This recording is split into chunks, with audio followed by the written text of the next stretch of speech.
With me now is our legal analyst, Shan Wu. I'm fascinated by this and just the chances here that this case, this class action case against the federal government has, right? They're going after and using here as a basis for their argument, Shan, the Fair Labor Practices Act. Do they have a shot? They do. And in fact, not only do they have a shot, Poppy, but they previously have won. Right. The same law firm had filed a lawsuit over the 2013 shutdown, and the court agreed with them that the employees should have been paid, and they got double overtime. So I think they have a very good shot here. And it's such a common sense notion, really. I mean, people should be paid for their work. The fact that you're a so-called essential employee, the way I was in the Justice Department, a lot of times law enforcement people are deemed that they have to come to work anyway.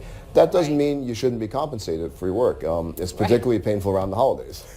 Well, no question about it. And what's interesting, I'm glad you bring up the 2013 example. I didn't know it was the same law firm that led that, but you know, that they won.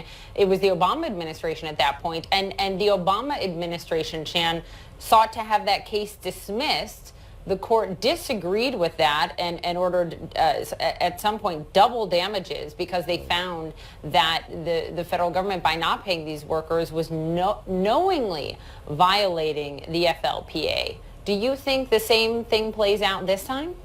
I think it does. I think the dilemma here is that no contract, and there's obviously a fairly complex bargaining contract between the federal employees and the government.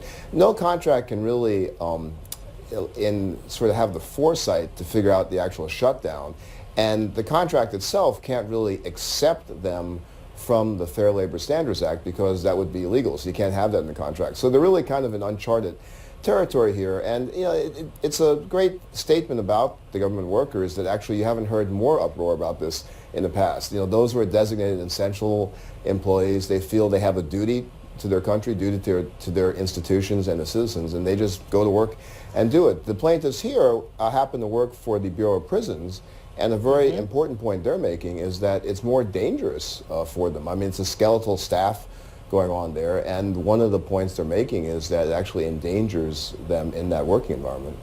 What about time limits here, right? This is day 11 of the shutdown. Let's all hope that it ends soon. But if it doesn't, I mean, how do you see judges looking at this in terms of time limits, how long they may, if they do favor, side with the plaintiffs, pay them out for? I think the longer it goes, the worse it is for the government's defense. Honestly, I'm not too sure what kind of defense they can use. If it's something of a very short duration, they can say, look, it's an emergency situation, no harm, no foul.